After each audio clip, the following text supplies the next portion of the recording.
सुदूरपश्चिम प्रदेशका मुख्यमन्त्री कमल बहादुर शाहले पाए विश्वासको मत। कान्तिपुर समाचारमा आज प्रतिनिधि सभाको एउटा बैठकका लागि कुन कुन शीर्षकमा कति खर्च हुन्छ, सहकर्मी प्रकाश बमले तयार पारेको सामग्री।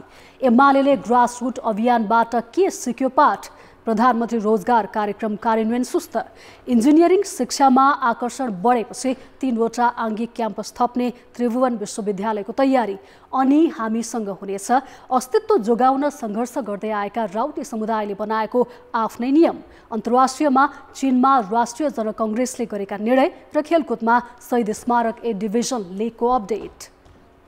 नमस्कार, अब मुख्य समाचार। सर्वोच्चले रिट दर्ताको अनुमति दिएपछि माओवादीका सबै घटकमा तरङ्ग, घेराबन्दीमा पारिएको प्रधानमन्त्री दाहालको गुनासो, एकजुट भएर प्रतिवाद गर्ने चेतावनी। 5 वर्षसम्म कानुन नबन्दा वित्तीय संघीयता कार्यान्वयनमा अलमल, सहमति जुटाउन वित्त आयोग असफल, सङ्घका सामु प्रदेश र स्थानीय तह निरीह। उच्च स्तरीय संयन्त्र बनाएर ब्याङ्क र व्यवसायीका समस्या समाधान गर्ने प्रधानमन्त्रीको आश्वासन, असुरक्षा बढेको ब्याङ्करको गुनासो, व्यवसायी भन्छन् ब्याङ्क विरुद्धको आन्दोलनमा छैन। चीनमा राष्ट्रिय जनकङ्ग्रेसको बैठक जारी, रक्षा खर्च 7.2% बनाउने तयारी, 5% आर्थिक वृद्धिको प्रक्षेपण।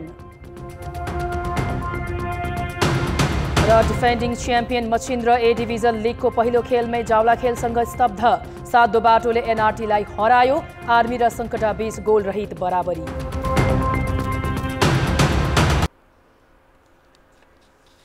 सुदूरपश्चिम प्रदेश सरकारका मुख्यमन्त्री कमल बहादुर शाहले विश्वासको मत पाएका छन्। संविधानको धारा 168 को 4 बमोजिम आइतबार प्रदेशसभाबाट विश्वासको मत लिएका हुन्। आइतबार बसेको प्रदेशसभा बैठकमा शाहलाई 2/3 बढी बहुमत प्राप्त भएको छ। नेपाली कङ्ग्रेसका 19, माओवादी केन्द्रका 10, नागरिक उन्मुक्तिका 7, एकीकृत समाजवादीका 4 र 1 जना स्वतन्त्र गरी 41 जना प्रदेशसभा सदस्यले उनलाई विश्वासको मत दिएका हुन्। माननीय मुख्यमन्त्री कमल बहादुर शाहले विश्वासको मत प्राप्त होस् भनी राख्नुभएको प्रस्तावको पक्षमा जम्मा 41 मत परेको र उक्त सङ्ख्या प्रदेश सभामा तत्काल कायम रहेको सम्पूर्ण सदस्य सङ्ख्याको बहुमत भएकाले माननीय मुख्यमन्त्री कमल बहादुर शाहले यस सभाबाट विश्वासको मत प्राप्त भएको घोषणा गर्दछु। विश्वासको मत प्राप्त गरेपछि मुख्यमन्त्री शाहले उपराष्ट्रपतिको निर्वाचन लगत्तै मन्त्री परिषदलाई पूर्णता दिएर जनताको इच्छा अनुसार काम गर्ने प्रतिबद्धता व्यक्त गरे। बुझ्ने मौका पाएको छु। अब म सिङ्गो यो प्रदेश संरचना, यो सिङ्गो प्रदेश सरकार, यो सिङ्गो संघीयतालाई मैले जनतालाई भरोसा र विश्वास दिलाउने वातावरणको निर्माण मैले गर्नेछु। मुख्यमन्त्री शाहको विपक्षमा एमालेका 10 र राप्रपाका 1 गरी 11 मत परेको छ। विश्वासको मत नपाउँदा एमालेका राजेन्द्र सिंह रावल नेतृत्वको सरकार ढलेपछि ठूलो दलको हैसियतमा माघ 26 गते संविधानको धारा 168 को 3 बमोजिम शाह सुदूरपश्चिमको मुख्यमन्त्री बनेका थिए। माओवादी केन्द्रका अध्यक्ष पुष्पकमल दाहालले 3 वर्ष अघि एक कार्यक्रममा दिएको अभिव्यक्तिलाई लिएर सर्वोच्च अदालतले मुद्दा चलाउन अनुमति दिएपछि त्यसको प्रभाव प्रधानमन्त्री दाहालदेखि नेत्र विक्रम चन्दसम्म परेको छ। विस्तृत शान्ति सम्झौताको भावना विपरीत सर्वोच्चबाट रिट दर्ताको आदेश आएको भन्दै माओवादी नेताहरूले एकै ठाउँमा उभिएर प्रतिवादमा उत्रने चेतावनी दिए। 3 वर्ष अघि पुष्पकमल दाहालले खुल्ला मञ्चमा आयोजित एक कार्यक्रममा बोल्दै सशस्त्र द्वन्द्वमा मारिएका 17,000 मध्ये 5,000 को जिम्मा आफूले लिने बताएका थिए। त्यसविरुद्ध सर्वोच्च अदालतमा गत कार्तिक 14 मा रिट निवेदन परेको थियो। दाहाललाई पक्राउ गर्ने आदेशको माग गर्दै परेको उजुरी अदालतले दर्ता नगरी कार्तिक 24 गते दरपीट गरिदिएको थियो। तर सोही निवेदनलाई शुक्रबार अदालतले दर्ता गर्न आदेश गरिदिएपछि माओवादी नेताहरू तरङ्गित बनेका हुन्। प्रज्ञा भवनमा आयोजित कार्यक्रममा प्रधानमन्त्री दाहालसँग एउटै मञ्चमा डाक्टर बाबुराम भट्टराई र नेत्र विक्रम चन्द लगायतका माओवादी नेताहरू उपस्थित थिए। कार्यक्रममा बोल्दै प्रधानमन्त्री दाहालले आफूहरूलाई घेराबन्दीमा पार्न खोजिएको गुनासो पोखे। माओवादी आन्दोलन र त्यसको प्रभाव अहिले विभिन्न धारामा भए पनि तिनीहरू एक ठाउँमा हुँदा त्यो जबरजस्त प्रभाव छ भन्ने बुझेर नै प्रतिक्रियावादीहरूले विभिन्न खालका भ्रम छर्ने अनि घेरा हाल्ने षड्यन्त्र गरिरहेकै छन्। सत्ताको नेतृत्व गरिरहेको माओवादी केन्द्रले विज्ञप्ति नै निकालेर सर्वोच्चको आदेशप्रति आपत्ति जनाएको छ। माओवादी नेताहरूले आफूहरूलाई सङ्कटको घेरामा पार्न खोजिएको भन्दै एक ठाउँमा उभिनुको विकल्प नरहेको निष्कर्ष निकालेका छन्। इतिहास दोहोरिन सक्छ। दोहोरिने भनेको के हो? फेरि माओवादीहरू एक हुनेछ, फेरि जनक्रान्ति अगाडि आउनेछ, फेरि जनताको सत्ता बन्नेछ, फेरि जनम किशोर बन्छ आवश्यक पऱ्यो भने यो देशमा फेरि तपाईँको चाहिँ एकीकृत जनक्रान्ति अर्को क्रान्ति अगाडि बढ्छ। अहिले चाहिँ यत्रो जना आक्रमण भइरहेछ, माओवादी जनयुद्धलाई चाहिँ एउटा अपराधीकरण जुन गर्ने प्रवृत्ति भएको छ, एउटा बहालवाला प्रधानमन्त्रीले मुद्दा लाउने हो, यो न्यु खोज्या होइन। 3 वर्ष अगाडिको एउटा भनेको सामान्य कुरालाई लिएर बहालवाला प्रधानमन्त्रीलाई गिरफ्तार गर्ने मुद्दा लगा भनेर फेरि त्यसलाई हुन मिल्छ भन्ने निर्णय गर्ने भनेको त्यो न्यु खोज्या होइन, जिस्किया होइन त्यो। त्यसै भएर हो यस्ता कुरामा सहकारिता हामी गर्न सक्छौँ नि। हामी सबै मिलेर किन आवाज निकाल्छौँ, किन सडकमा हामी निस्कन सक्दैनौँ? जनयुद्धमा सँगसँगै रहे पनि शान्ति प्रक्रियापछि विभिन्न चिरामा विभाजित अवस्थामा रहेका माओवादी नेताहरूलाई सर्वोच्च अदालतको आदेशले एउटै मञ्चमा उभ्याइदिएको छ। उनीहरूबीच पार्टी एकता होला नहोला त्यो आन्तरिक विषय हो, तर सङ्क्रमणकालीन न्याय र शान्ति प्रक्रियालाई टुङ्गोमा पुर्याउन भने ढिला भइसकेको छ। अझ माओवादीकै नेताले सरकार सत्ता सम्हालेका बेला शान्ति प्रक्रिया टुङ्गो नलगाइनु गैर जिम्मेवारीको पराकाष्ठा नै हो भन्दा फरक नपर्ला। कान्तिपुर समाचारका लागि क्यामेरामा सञ्जय लुइटेलको साथमा अवतार राई, काठमाडौँ। अब जनमतको अन्तिम परिणाम। जनमतमा हिजो हाम्रो प्रश्न थियो, परराष्ट्र नीतिलाई दलहरूले किन फरक फरक ढङ्गले व्याख्या गरेका होलान्? ए कमजोर बुझाइ, बी दलीय स्वार्थ र सी भू राजनीतिक प्रभाव। जनमतको अन्तिम परिणाम यस्तो छ: ए कमजोर बुझाइमा 26%, बी दलीय स्वार्थमा 52% र सी भू राजनीतिक प्रभावमा 22% मत प्राप्त भएको छ। अब आजको प्रश्न। जनमत 16 वर्षसम्म पनि शान्ति प्रक्रिया किन टुङ्गोमा पुग्न नसकेको होला? ए जिम्मेवारी बोधको अभाव, बी सत्तामुखी प्रवृत्ति र सी विषय नै गम्भीर। जनमतको अन्तिम परिणाम भोलि बेलुकी 8 बजेको कान्तिपुर समाचारमा प्रसारण गर्नेछौँ। कृपया NEWS न्युज स्पेस AB वा सी टाइप गरी 34001 मा SMS गरी आफ्नो मत व्यक्त गर्नुहोला। नेपाली कांग्रेस र माओवादी केन्द्रसहितको 8 दलीय गठबन्धनको बैठक अहिले बसिरहेको छ। गठबन्धनको बैठक प्रधानमन्त्री निवास बालुवाटारमा जारी छ। बैठकमा 25 गते हुने राष्ट्रपति निर्वाचनबारे छलफल भइरहेको नेताहरूले जनाएका छन्। अब बाँकी समाचार। सांसदहरूको काम सरकार गठन गर्ने मात्र नभएर कानुन बनाउने र जनसरोकारका विषय सम्बोधन गर्ने हो। यसका लागि सरकारले सांसदलाई तलबसहित भत्ताको समेत व्यवस्था गरेको छ। तर त्यो बाहेक पनि संसद बैठक सञ्चालन गर्न दैनिक लाखौं रुपियाँ खर्च हुने गरेको छ। प्रतिनिधि सभाको एउटै बैठक सञ्चालनका लागि 10 लाख रुपियाँसम्म खर्च हुने गरेको छ। सांसदहरूको मुख्य काम नै सरकार गठन गर्ने र कानुन बनाउने हो। कानुन निर्माणको जिम्मेवारी पाएका सांसदहरू बस्ने प्रत्येक बैठकमा लाखौं खर्च हुन्छ। 275 सदस्यीय प्रतिनिधि सभामा तलब भत्ता र त्यहाँ लाग्ने खर्च गरी प्रत्येक बैठकमा 8 देखि 10 लाख रुपियाँसम्म खर्च हुने संसद सचिवालयको रेकर्डमा देखिन्छ। सांसदले लिने तलब भत्ता बाहेक सङ्घीय संसद भवनको वार्षिक भाडा मात्रै 15 करोड रुपियाँ छ, जसको प्रत्येक दिनको हिसाब 4,10,958 रुपियाँ हुन्छ। पानी र बिजुलीको बिल वार्षिक 5 देखि 7 लाख रुपियाँ आउँछ, जसको दैनिक हिसाब गर्दा 1,650 रुपियाँ हुन्छ।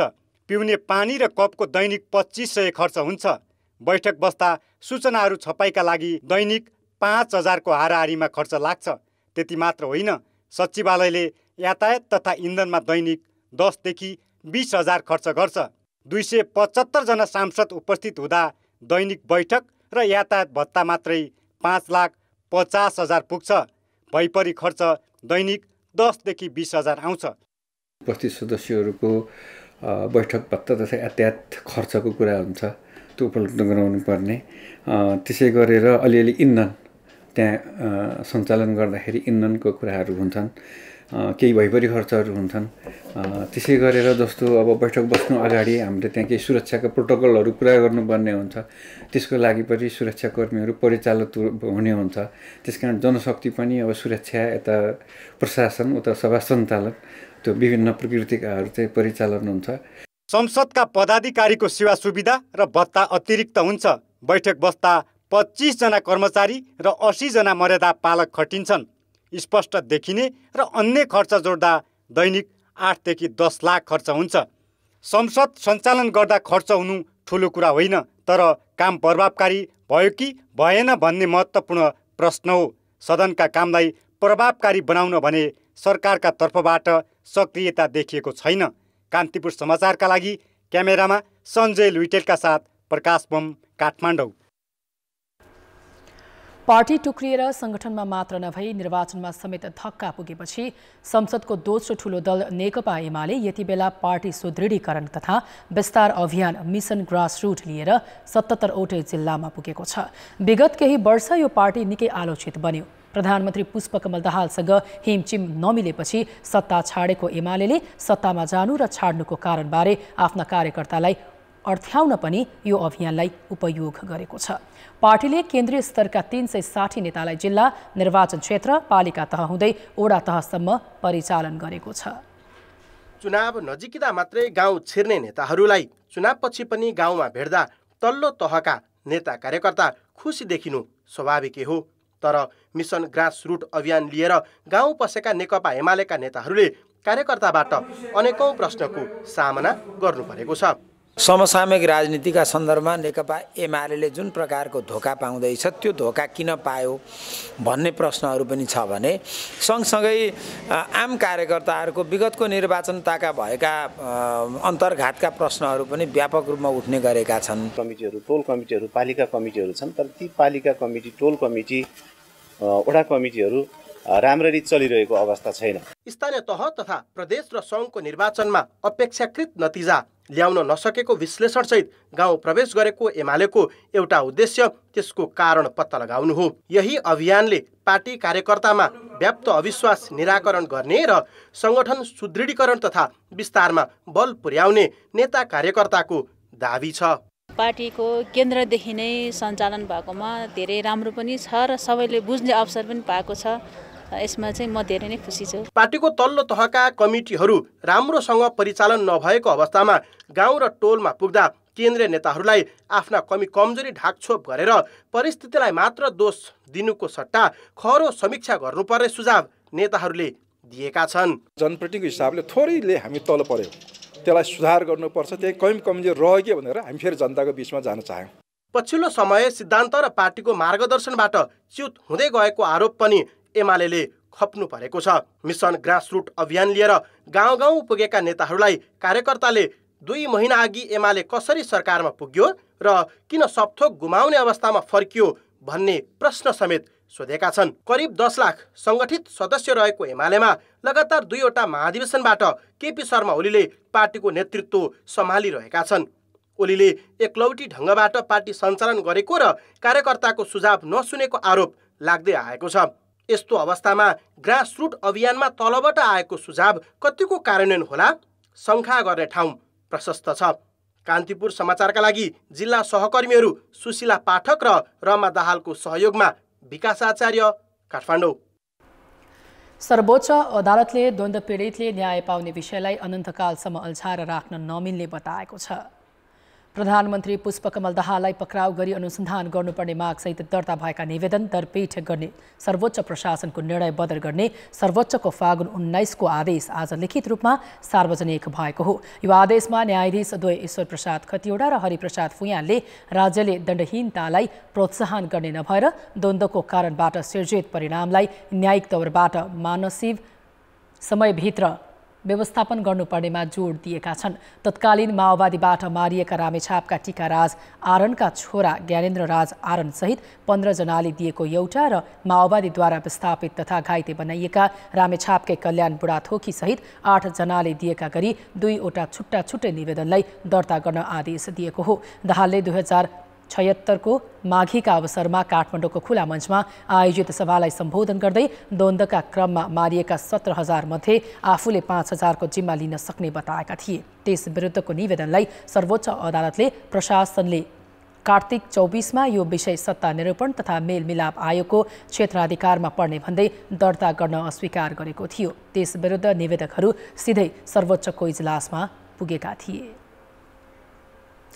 फागु पूर्णिमा अर्थात् होली पर्वलाई लक्षित गरेर प्रहरीले विशेष सुरक्षा योजना लागू गरेको छ। काठमाडौँ उपत्यकाभित्र होलीका नाममा हुन सक्ने उच्छृङ्खल गतिविधि नियन्त्रणका लागि प्रहरीले विशेष योजना बनाएको हो।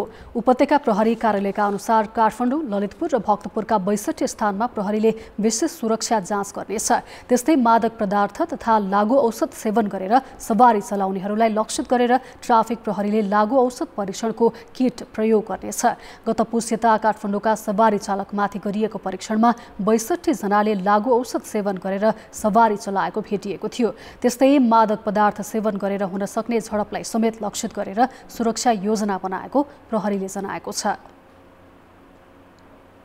मादक पदार्थ सेवन, लागु औषध सेवन, स्पिड लगायतका ट्राफिक नियम उल्लङ्घन र त्यसबाट त्यो सेवनबाट हुन सक्ने क्षतिलाई न्यून गर्नका लागि विभिन्न स्थानहरूमा चाहिँ प्रहरी जनशक्तिहरू, ट्राफिक सहितको प्रहरी जनशक्तिहरू परिचालन गर्ने चाहिँ हामीले योजना बनाएका छौँ। त्यस्तै छतमा बसेर होली खेल्दा लडेर दुर्घटना हुन सक्ने भन्दै प्रहरीले सचेत हुन आग्रह गरेको छ। जबरजस्ती रङ नलगाइदिन पनि उसको आग्रह छ। होलीका लागि काठमाडौँ उपत्यकाभित्र 8000 प्रहरी परिचालन हुनेछन्। गुणस्तरीय शिक्षा नपाउँदा रोजगारीबाट वञ्चित हुनु परेको गुनासो पटक पटक सुनिँदै आएको छ। तर प्राविधिक शिक्षा लिनेहरूबाट भने खासै गुनासो आउँदैन। प्राविधिक शिक्षा लिँदा सजिलै रोजगारी पाइने भएकाले इन्जिनियरिङ संकायमा विद्यार्थीको आकर्षण बढ्दो छ। विद्यार्थी चाप र आवश्यकतालाई हेरेर त्रिभुवन विश्वविद्यालय इन्जिनियरिङ अध्ययन संस्थानले हरेक प्रदेशमा आङ्गिक क्याम्पस विस्तारको तयारी थालेको छ। त्रिभुवन विश्वविद्यालय अन्तर्गत पुलचोक, थापाथली, धरान, चितवन र पोखरा गरी 5 वटा आङ्गिक इन्जिनियरिङ क्याम्पस छन्। अरू 10 वटा निजी क्याम्पसलाई पनि पराउँदै आएका छन्। 7 मध्ये मधेस, लुम्बिनी र सुदूरपश्चिम प्रदेशमा इन्जिनियरिङ पढाउने आङ्गिक क्याम्पस नै छैनन्। सस्तो शुल्क र गुणस्तरीय शिक्षाका कारण भएका क्याम्पसमा भर्ना हुन आवश्यक भन्दा तेबर विद्यार्थीले प्रवेश परीक्षा दिन्छन्। विद्यार्थीको चाप ठेकी नसक्नु भएपछि सरकारको आग्रहमा त्रिभुवन विश्वविद्यालय इन्जिनियरिङ अध्ययन संस्थानले हरेक प्रदेशमा इन्जिनियरिङका आङ्गिक क्याम्पस विस्तारको तयारी गरेको छ। लुम्बिनीको घोराई र सुदूरपश्चिमको दोतीमा इन्जिनियरिङ क्याम्पस स्थापना गर्न जग्गाको व्यवस्था भइसकेको छ। सरकारले बजेट उपलब्ध गराए आगामी वर्षबाटै पठन पाठन सुरु गर्ने तयारी छ। नेपालमा अहिले हामीले इन्जिनियरिङ अध्ययन संस्थानको आङ्गिक क्याम्पस घोराई क्याम्पस दाङमा र खप्टर क्याम्पस डोटीमा हामीले चाहिँ त्यहाँ जग्गा प्राप्त गरेर अब यसलाई चाहिँ इन्जिनियरिङ अध्ययन संस्थानको आङ्गिक क्याम्पसको रूपमा विकास गर्न चाहिँ सुरु गरिसकेको छौँ हैन। अर्को कार्यक्रमको हिसाबमा पनि हामीले अहिले 35 वटा मास्टर्स प्रोग्राम इन्जिनियरिङको स्नातक तहमा 12 र स्नातकोत्तर तहमा 35 विषयको पढाइ हुन्छ।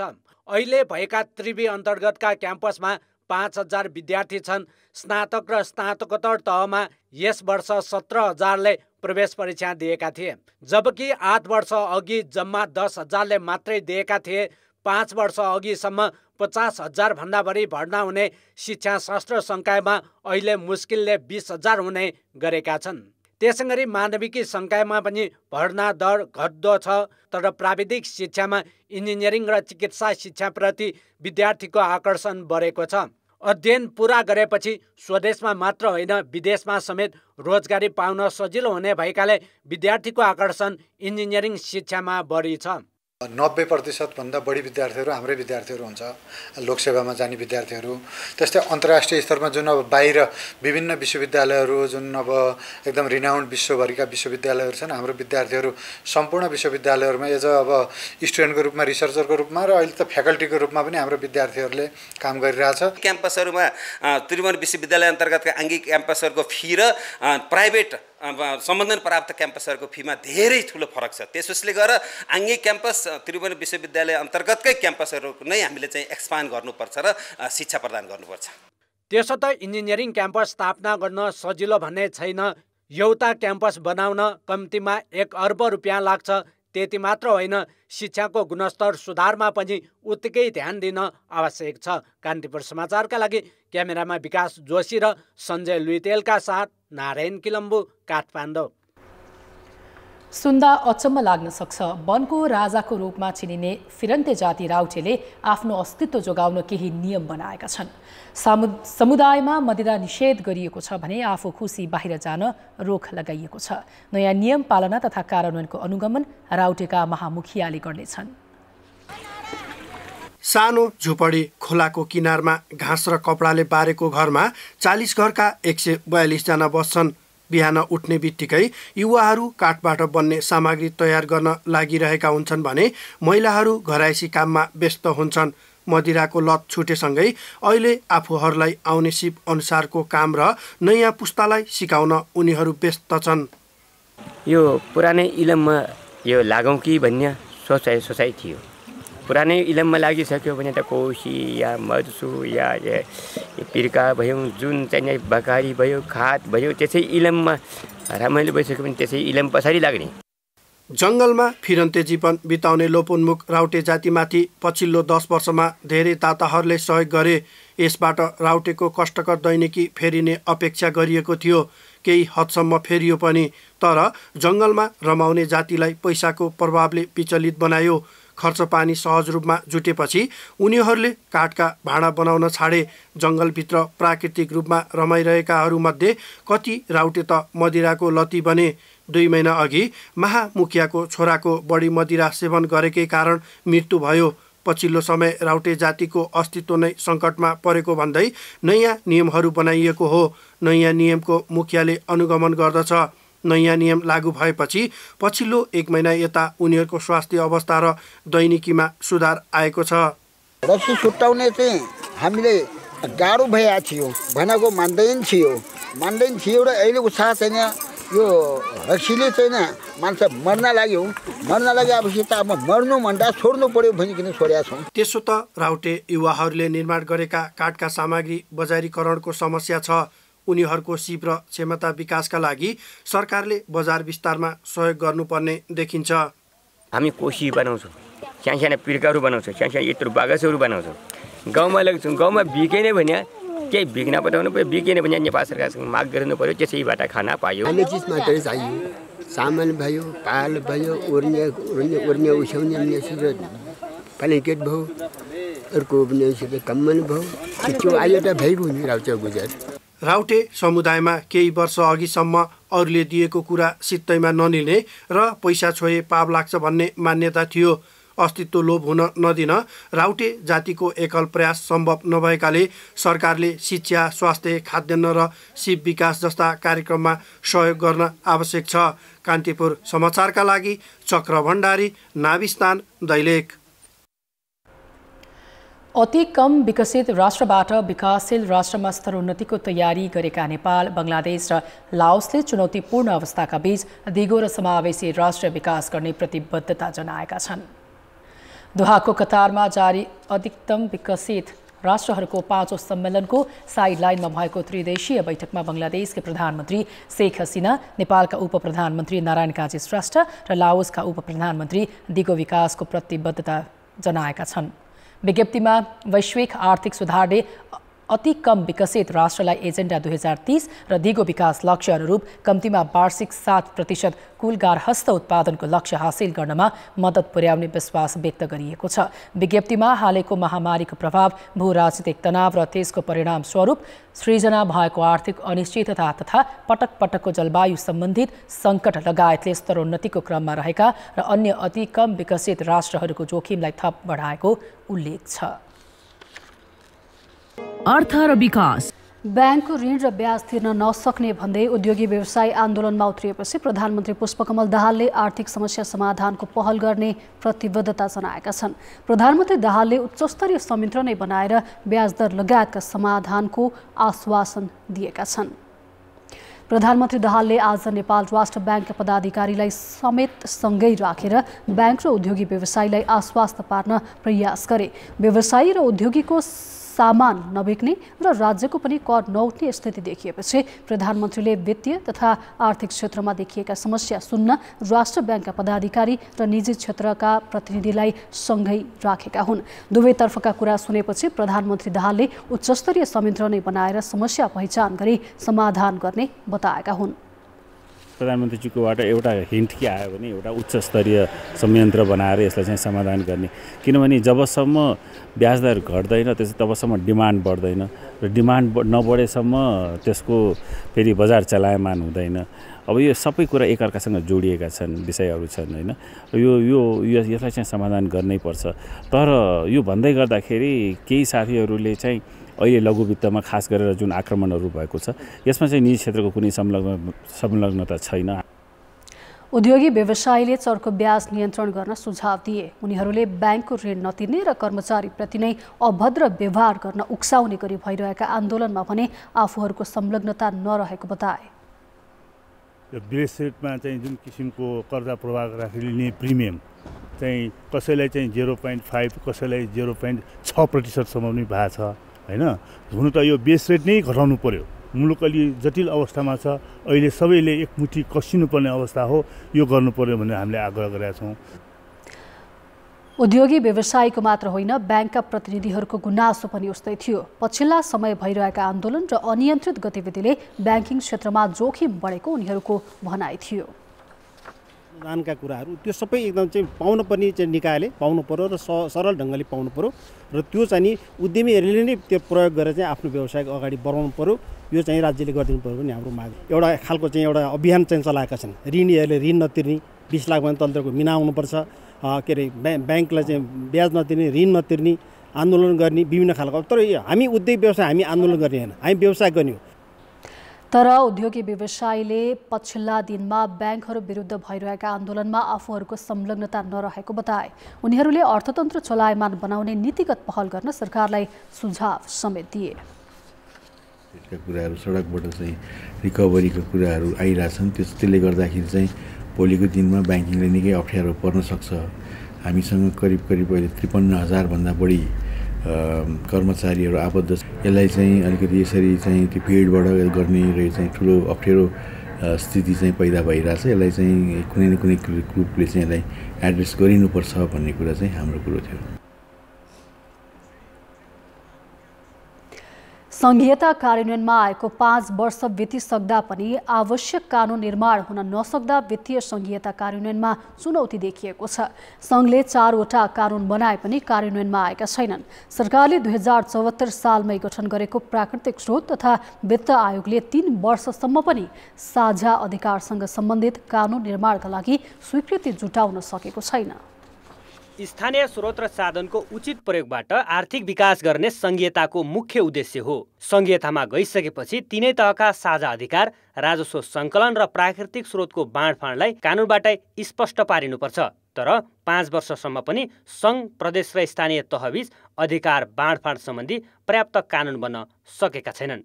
बनेका कानुन पनि अपर्याप्त छन्। संघीय सरकारले प्राकृतिक स्रोत तथा वित्त आयोग, आर्थिक कार्यविधि तथा वित्तीय उत्तरदायित्व र अन्तरसरकारी वित्त व्यवस्थापन ऐन बनाएको छ।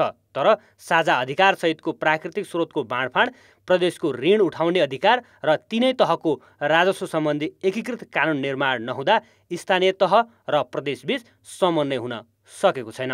प्राकृतिक स्रोतको बाँडफाँड सम्बन्धी साझा अधिकारको विषयमा कानुन बन्न सकेका छैन र त्यसै गरी खास गरी ऋण परिचालनको विषयमा चाहिँ कानुन बन्न सकेका छैन। अरू कानुनहरू बनेका छन् तर त्यो कानुनमा अपुग छ। प्रदेश र स्थानीय तहले संघीय कानुनमा आधारित रहेर नबाजिने गरी वित्तीय संघीयतासँग सम्बन्धित आधा दर्जन कानुन बनाउनु पर्नेछ। संघीय निजामती ऐन समेत नबन्दा बनिसकेका ऐन कार्यान्वयनमा समेत समस्या भएको छ। तपाईले अनुदान पठाइदिनु भएको छ, कर राजस्व अधिकार थोरै भए पनि तल छ, तर कर्मचारीको समस्या छ के। यत्रो अनुदान गएको छ, त्यो खर्चै गरेनन्, स्थानीय तहले राजस्व पनि सङ्कलन गर्न सकेन, प्रदेशले राजस्व सङ्कलन गर्न सकेन भन्ने गुनासो आएको छन्। त्यसको लागि चाहिँ सबै के बेसिक जुन पूर्वाधार हो नि, आधारभूत पूर्वाधारहरू त्यो अझै पनि बन्न सकेका छैन। त्यसको लागि चाहिँ अलिक सङ्घीय सरकारले एउटा अभिभावकत्व के स्थानीय र प्रदेशको अभिभावकत्व निर्वाह गर्न पनि जरुरी देखाएको छ। कतिपय कानुन बनेकै छैनन्, बनेका पनि कार्यान्वयन हुन सकेका छैनन्। कार्यान्वयन गर्ने निकायकै अभावमा बागमती प्रदेशले गत वर्ष बनाएको कृषि कर सम्बन्धी कानुन कार्यान्वयनमा आएको छैन। विद्यमान कानुनले वित्तीय संघीयता कार्यान्वयन गर्न चुनौतीपूर्ण देखेपछि 3 वर्ष अघि नै वित्त आयोगले छाता ऐन निर्माणका लागि पहल थाल्यो। तर आयोगले अहिलेसम्म सैद्धान्तिक सहमति समेत जुटाउन सकेको छैन। जबसम्म एकीकृत कानुन हुँदैन तबसम्म हामीले चाहिँ यो प्राकृतिक स्रोतलाई सही रूपमा परिचालन गर्न सक्दैनौँ र प्रतिफल लिन सक्दैनौँ, लगानी गर्ने सेक्टरहरूलाई पनि आइडेन्टिफाई गर्न सक्दैनौँ भन्ने खालको हाम्रो मान्यता भएको हुनाले हामीले पहिले नै महसुस गरेको र कार्यान्वयन गर्नको लागि हामीले चाहिँ विभिन्न सरकार निकायहरूबाट चाहिँ हामीले सहमति लिनुपर्ने रहेछ र सहमति लिने क्रममा विभिन्न निकायहरूमा पुगेको छ र कतै गएर अल्झिएको छ। त्यो अल्झिएको गाँठो फुकाउन अझै टाइम लाग्छ जस्तो मलाई लाग्छ। संविधानले राजनीतिक, आर्थिक र प्रशासनिक संहिताको परिकल्पना गरेको छ। राजनीतिक संहिता कार्यान्वयनमा आए पनि आर्थिक र प्रशासनिक संहिता कार्यान्वयन गर्न राजनीतिक नेतृत्व अझै तत्पर देखिँदैन। कान्तिपुर समाचारका लागि क्यामेरामा हेम पर्साईका साथ भरत रावल, काठमाडौँ। सरकारका अन्य आयोजना जस्तै प्रधानमन्त्री रोजगार कार्यक्रमको कार्यान्वयन पनि सुस्त देखिएको छ। चालु आर्थिक वर्ष 87,000 बेरोजगारलाई 100 दिनको रोजगारी दिने कार्यक्रम रहे पनि अहिलेसम्म 9,000ले मात्रै रोजगारी पाएका छन्। प्रदेश र स्थानीय तहमा विकास निर्माणका काम सुस्त हुँदा 8 महिनामा जम्मा 9,000लाई मात्र सरकारले रोजगारी दिन सकेको हो। 100 दिनको रोजगारी हामीले प्रत्याभूति गर्न सक्यौँ भने यो कार्यक्रमप्रति आकर्षण हुन्थ्यो। अब सधैँ प्रत्येक वर्ष फर्म भरेको छ, 8 लाख 10 लाखले फर्म भर्नुहुन्छ, रोजगार पाउने बेला 1 लाख पनि पुग्दैन गर्दाखेरि उहाँहरूलाई पनि त्यो एउटा चाहिँ फर्म भर्ने मात्रै हो, रोजगारी पाइँदैन भन्ने खालको मानसिकता पनि विकास भएर त्यति इच्छुक पनि नहुने त्यो खालको पनि अवस्था छ। प्रधानमन्त्री रोजगार कार्यक्रममा युवालाई सामुदायिक पूर्वाधारका मर्मत लगायतका काममा खटाइने गरेको छ। गत वर्ष 8 लाख बेरोजगार यो कार्यक्रममा सूचीकृत भएका थिए। चालु आर्थिक वर्षमा प्रधानमन्त्री रोजगार कार्यक्रमका लागि सरकारले 7 अर्ब 13 करोड विनियोजन गरेको छ। अब जनताको आवाज हामीले आज साथै प्रदेशमा सोधेका छौँ। प्रधानमन्त्री रोजगार कार्यक्रमको बजेट सदुपयोग गर्न तपाईँको के सुझाव छ? जनताको आवाज। समितिहरूलाई आफ्नो टोलमा भएको बेरोजगारीलाई रोजगार दिनुहोस् र यो कार्यक्रम गर्नु तपाईँहरूको भनेर स्थानीय समस्याहरू पहिचान गर्न लाउने, त्यसपछि स्थानीय स्तरमै रोजगारी दिने। असहायहरूलाई खोजी अब उहाँहरूलाई रोजगार दिँदा सदुपयोग हुन्छ। निर्व्याजी पैसा दिए पनि त कति नै हुन्छ नि, काम गरेर खानेलाई त समयभित्रमै के हो त कार्यक्रम सम्पन्न होस्। लक्षित वर्गलाई टार्गेट बनाएर उनीहरूले पनि केही रोजगारी पाउने, केही अर्निङ हुने र राज्यको पनि केही काम हुने हिसाबले राज्यले त्यसरी अघि बढ्यो भनेदेखि विपन्न परिवारलाई मात्र दियो भने बजेटको सदुपयोग हुन्छ। रोजगार भन्दा नि यो चाहिँ बाँडीचुडी सबैलाई भाग पुर्याउने मात्रै देख्छु। लक्षित वर्गलाई चाहिँ आवश्यकता अनुसार चाहिँ बजेट बाँडफाँड हुनु पर्यो। स्थानीय निकायको चाहिँ कमजोरीको कारणले लक्षित वर्गसम्म यो कार्यक्रम पुगेको छैन। अवस्थालाई ध्यानमा राख्दै कुन क्षेत्रमा उनीहरूलाई प्रयोग गर्न सकिन्छ त्यो कुरामा बढी ध्यान दियो भने आम जनतालाई थाहै छैन। यो कुरा व्यापक प्रचार हुनु पर्यो। यसै देशमा काम लगाएर यसै देशमा बस्ने मौका दिने। वडा वाइज, गाउँ वाइज, टोल वाइज चाहिँ गयो भने चाहिँ त्यसरी छनौट गरेर चाहिँ त्यसरी काममा लगाउन सक्यो भने चाहिँ प्रभावकारी हुन्छ। नेपाली जनता र देशको विकास गर्नका निम्ति आयो भन्ने सम्पूर्ण जनताले महसुस गर्न सकेको अवस्थामा मात्र यस कार्यक्रमको औचित्य देखिनेछ। आफ्नो मान्छे नहेरेर पाउनुपर्ने मान्छे पाउनु पर्यो। रोजगार भनेको के, सालभरिमा एक दिन प्रधानमन्त्री बेरोजगार भन्यो अनि एक दिन चाहिने काम लगायो, 10-15 जना 20 जनालाई लगाउने, अनि त्यो त्यतिले मात्रै बेरोजगार हट्छ त हाम्रो। त्यस्तो काम दिना नि अब गाउँघरको गरिब निमुखाहरू बेरोजगारहरूलाई सजिलो हुने हो। फिक्स बेरोजगार भएको मान्छेहरूलाई चुन्नु पर्यो। नातागोतालाई मात्र नहेरेर जसलाई रोजगारको आवश्यकता छ, जो बेरोजगारी छ उसलाई दिनुपर्छ। 2-4 दिनको लागि, 100 दिनका लागि मात्रै होइन, दीर्घकालीन चाहिँ उहाँहरूलाई चाहिँ रोजगारको व्यवस्थापन गर्नको लागि म समग्र नगर अथवा प्रदेश सरकार र केन्द्रीय सरकारलाई म निवेदन गर्न चाहन्छु। छाट टार्न नसक्नेहरूको चाहिँ पहिचान गरेर त्यसलाई चाहिँ एकदमै यो स्वरोजगार कार्यक्रममा चाहिँ एटेम्प गराउनु पर्यो।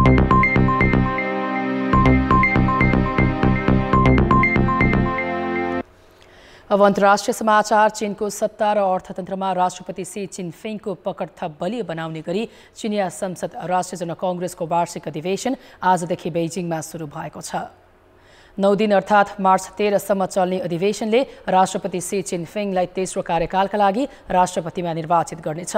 सन् 2018मा बसेको राष्ट्रिय जनकांग्रेसको अधिवेशनले राष्ट्रपतिका लागि तोकिएको 2 वर्षे कार्यकालको सीमा हटाउँदै सीलाई आजीवन राष्ट्रपति बन्ने बाटो खुला गरिदिएको थियो।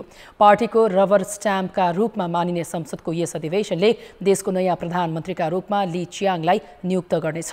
अधिवेशनमा आफ्नो अन्तिम कार्य प्रतिवेदन प्रस्तुत गर्दै प्रधानमन्त्री ली कछियाङले सन् 2023मा देशले 5% आर्थिक वृद्धि हासिल गर्ने लक्ष्य राखेको बताएका छन्। साथै उनले यस वर्ष रक्षा बजेटमा 7.2% वृद्धि गर्ने जानकारी समेत गराएका छन्। यस हिसाबले वर्ष 2023का लागि चीनको रक्षा बजेट $224 अर्ब भन्दा केही बढी हुनेछ। अधिवेशनमा करिब 3000 प्रतिनिधि सहभागी छन्। खेलकुद समाचार। कान्तिपुर खेलकुद समाचारमा स्वागत छ। Defending champion Machhindra football club शहीद स्मारक ए डिभिजन लिगको पहिलो खेलमै स्तब्ध बनेको छ। मच्छिन्द्रलाई जावलाखेल युथ क्लबले 3-1 गोलले पराजित गरेको हो। त्रिपुरेश्वर स्थित दशरथ रङ्गशालामा ललितपुरको जावलाखेलले पुनरागमन जित दर्ता गर्यो। 24औं मिनेटमा देवेन्द्र तामाङले फ्री किकमा गोल गर्दै मच्छिन्द्रलाई अग्रता दिलाएका थिए। जावलाखेलका डिफेन्डरले विजय भुजेलमाथि फाउल गरेपछि मच्छिन्द्रले झन्नै 25 यार्ड टाढाबाट फ्री किकको मौका पाएको थियो। पहिलो हाफमा 1 गोलले पछि परेको जावलाखेलले दोस्रो हाफमा सनसनीपूर्ण 3 गोल गर्यो। 59औं मिनेटमा हिसोफ थपलियाको गोलसँगै जावलाखेल खेलमा फर्कियो। फोडे फफानाको पासमा हिसुबले 2 डिफेन्डरलाई बिट गर्दै गोल गरेका हुन्। 64औं मिनेटमा कोटो मोसोबीको गोलसँगै जावलाखेलले अग्रता बनायो। डिफेन्डर दिवाकर चौधरीको ब्याक पास क्लियर गर्ने क्रममा गोलरक्षक विशाल श्रेष्ठबाट मिसपास भएपछि दोस्रो गोल सम्भव भएको थियो। 76औं मिनेटमा जावलाखेलले तेस्रो गोल थप्यो। हिसुबको फ्री किकलाई कप्तान सीमान्त थापाले हेडर मार्फत गोल गरेका हुन्। जितसँगै लिगको सुखद सुरुवात गरेको जावलाखेलले 3 अङ्क जोडेको छ। सादोबाटो युथ क्लबले शहीद स्मारक ए डिभिजन लिगमा विजयी सुरुवात गरेको छ। ललितपुरे क्लबले न्युरो टिम एनआरटी विरुद्ध 2-1 गोलको जित हात पारेको हो। सादोबाटोको जितमा दीपक सिंह ठकुरी नायक बने। ललितपुर स्थित च्यासल मैदानमा 45औं मिनेटमा दीपकले टिमका लागि पहिलो गोल गरेका थिए। इन्जुरी समयमा एनआरटीका निकोलसले गोल गर्दै खेल बराबरीमा पुर्याए। 84औं मिनेटमा दीपकले व्यक्तिगत र टिमका लागि दोस्रो गोल गरे। त्यसपछि भने एनआरटी खेलमा फर्कन सकेन। यो सँगै सादोबाटोले पहिलो खेलमै 3 अङ्क जोड्न सफल भयो। 2 सिजन अघि ए डिभिजनमा बढुवा भएको सादोबाटोले गत सिजन 4थो स्थानमा लिग टुङ्ग्याउँदा जायन्ट किलरको छवि बनाएको थियो। एनआरटी गत सिजन शीर्ष 3मा अटाएको थियो। यस्तै लिग अन्तर्गत त्रिभुवन आर्मी फुटबल क्लबले सङ्कटा युथ क्लबसँग गोलरहित बराबरी खेलेको छ। बराबरीसँगै दुवै टिमले 1-1 अङ्क बाँडे। त्रिपुरेश्वर स्थित दशरथ रङ्गशालामा सङ्कटाले गोलका आधा दर्जन मौका खेर फाल्यो। सङ्कटाको तुलनामा आर्मीले भने केही कम मौका सृजना गरेको थियो। 11औं मिनेटमा जुनियर ओनगुइनाको प्रहार आकाशिएपछि सङ्कटाले अग्रता बनाउन सकेन। 15औं मिनेटमा दीपक गुरुङको फितलो प्रहार सङ्कटाका गोलरक्षक टिकेन्द्र थापाले बचाए। 32औं मिनेटमा जुनियरको दोस्रो प्रहार खेर गएको थियो। लगत्तै 35औं मिनेटमा सङ्कटाले अर्को मौका गुमायो। निशान खड्काको कर्नर आर्मीका गोलरक्षक विकेश कुथुले मुस्किलले क्लियर गर्दा आर्मी भाग्यमानी साबित भनेको थियो। दोस्रो हाफमा आर्मीका दिनेश हेम्जनले 1 अवसर खेर फाले। 62औं मिनेटमा मनिष डाँगी र सुनिल बल बीच तालमेल अभाव हुँदा सङ्कटाले गोल गर्न सकेन। बराबरीको नतिजापछि आर्मीका सहायक प्रशिक्षक राजु तामाङले टिमको प्रदर्शनसँग आफू सन्तुष्ट नरहेको बताए। सङ्कटाका प्रशिक्षक सल्यान खड्गीले भने उपाधि दावेदार आर्मीसँग अङ्क बाँड्न सकेकोमा टिमको प्रशंसा गरे। नेपालले आइसिसी विश्व क्रिकेट लिग 2 मा भोलि घरेलु टोली युएईसँग प्रतिस्पर्धा गर्दैछ। यो खेलसँगै नेपालको युएई भ्रमण टुङ्गिनेछ। नेपालले यसअघिका 3 खेलमा 2 मा जित र 1 मा हार बेहोरेको छ। नेपाल युएईसँगै पराजित भएको हो। 68 रनको फराकिलो अन्तरले पराजित भएको नेपाल जितका साथ युएई भ्रमण टुङ्ग्याउने लक्ष्यमा छ। टिमले युएईसँगको खेलअघि 2 दिन आराम गरेको छ। पछिल्लो खेल नेपालले गत शुक्रबार पिएनजीसँग खेलेको थियो। शनिबार र आइतबार टिम अभ्यासमा गएन। युएईलाई हराए अङ्कतालिकाको शीर्ष 3 को सम्भावना कायमै रहनेछ। युएईले पिएनजीसँगका दुवै खेल गुमाएपछि त्यसको फाइदा नेपाललाई पनि पुगेको छ। आज भएको खेलमा युएई पिएनजीसँग 5 विकेटले पराजित भएको थियो। नेपालको 31 खेलबाट 30 अङ्क छ। युएईमाथि जित हात पारे नेपाल तालिकाको 5औं स्थानमा उक्लनेछ। बाँकी 5 मध्ये 3 खेल जिते नेपालको ओडिआईले निरन्तरता पाउनेछ। आइसिसी विश्व क्रिकेट लिग 2 मा युएईले पपुवा न्युगिनीसँग 5 विकेटको लज्जास्पद हार बेहोरेको छ। जारी सिजनमा युएईले पपुवा न्युगिनीसँग दोस्रो पटक पराजय बेहोरेको हो। दुबई अन्तर्राष्ट्रिय मैदानमा भएको खेलमा पपुवा न्युगिनीले टस जितेर युएईलाई पहिले ब्याटिङको निम्तो दिएको थियो। खराब ब्याटिङ गरेको युएईले 26.2 ओभरमा सबै विकेट गुमाएर 97 रन मात्र बनाउन सक्यो। युएईका लागि वृत्या अरविन्दले बनाएको 26 रन नै उच्च रह्यो। मोहम्मद वासिमले 19, आसिफ खानले 11 तथा कप्तान सिप्पी रिजवानले 10 रन बनाए। बाँकी 7 खेलाडीले दोहोरो अङ्कको रन छुन सकेनन्। तीमध्ये 5 खेलाडीले खाता नै खोल्न सकेनन्। राईले हेकुरेले सर्वाधिक 5 विकेट लिए। 4 सोफरले 3 तथा चार्ल्स अमेनीले एक विकेट हात पारे। जवाफमा उत्रिएको पपुवा न्युगिनीलाई पनि लक्ष्य भेट्टाउन निकै सङ्घर्ष गर्नु पर्यो। पाहुना टोली पपुवा न्युगिनीले 26.5 ओभरमा 5 विकेट गुमाएर लक्ष्य पूरा गर्यो। टोनी उराले 35 रनको अविजित पारी खेले। शेषे बाउले 18 र हिरीले 14 रन बनाए। यो पराजयपछि 5औं स्थानको युएईले अमेरिकासँग अङ्क दूरी घटाउने मौका गुमाएको छ। युएई को 31 अङ्क छ। चौथो स्थानको अमेरिकाको 35 अङ्क छ। युएईलाई शीर्ष 3 मा रहँदै विश्वकपमा स्थान बनाउन बाँकी 5 खेल जित्नुपर्ने भएको छ। अघिल्लो खेलमा पनि युएई पपुवा न्युगिनीसँग 3 विकेटले हारेको थियो। आयोजक होराइजन क्लबले 7औं संस्करणको राष्ट्रिय होराइजन रनिङ कप बास्केटबल प्रतियोगितामा विजयी सुरुवात गरेको छ। आयोजक होराइजनले ज्याकपट क्लब झापालाई पराजित गरेको हो। धरान 17 स्थित बास्केटबल कोर्टमा आयोजक टिमले झापालाई 72-44 अङ्कले हरायो। होराइजनका प्रवीण मगरले सर्वाधिक 19 स्कोर गरे। उनी प्लेयर अफ द म्याच समेत बने। भोलि नेपाल पुलिस क्लब र हलिल्यान्ड इन्टरनेसनल कलेज धरान बीच खेल हुनेछ। प्रतियोगितामा 2 विभागीय सहित 8 टिम सहभागी छन्। खेलको समाचार अहिलेलाई यति नै। अब मौसम सम्बन्धी जानकारी।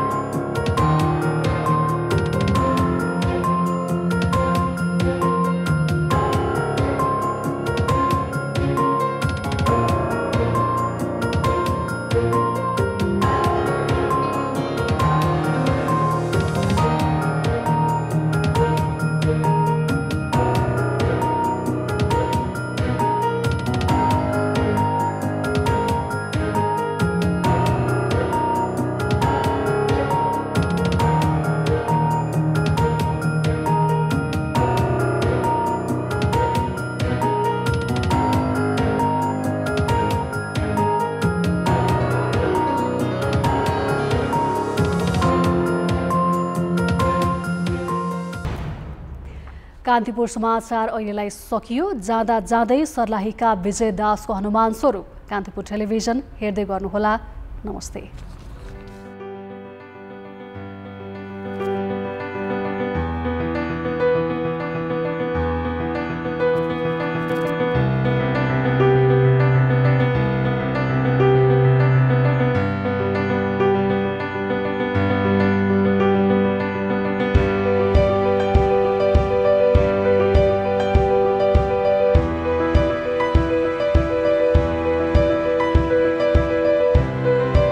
हामी राम भक्ति हो, राम के सेवा गर्नुलाई हनुमान बन्नु।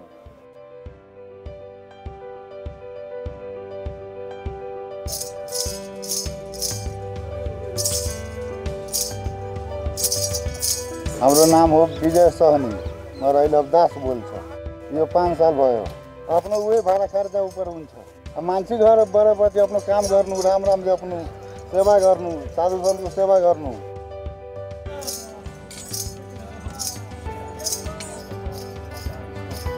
भगवान त सबैलाई हेर्दैछ। यो चन्द्रमा सुरु सबैलाई हेर्छ कि हेर्दैन? मान्छे भन्छ भगवान कहाँ छ? भगवान त सामने छ, हेर्नु भगवान छ कि छैन? 7 दिन में 1 दिन मर जाना है। दिन है 7 एक दिन मर जाना है।